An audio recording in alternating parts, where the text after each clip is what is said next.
Has the success of the Olympic Games in London had a noticeable effect on the sport of handball? Oh, seriously, seriously. I mean, like, I think there was only, 20 odd universities last year that played it before the Olympics. Now we're pushing close to like 30, 40. It's just ridiculous, the amount of growth. And especially like in this club as well.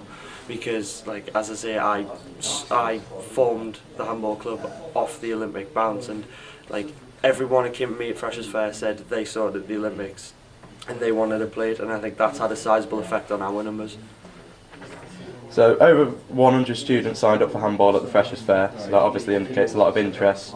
Did the majority who turned up, did any of them actually play handball before, or were they all beginners really? There was a few foreign students that had played it before, but not loads of them. But as I said, yeah, the majority of them were complete total beginners.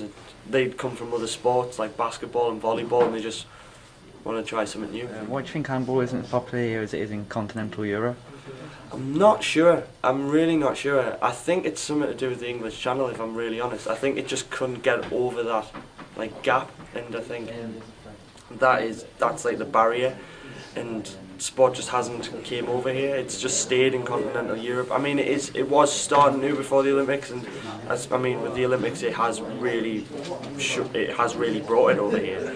But before that, it was just continental Europe, and I just don't think it made that leap over the channel.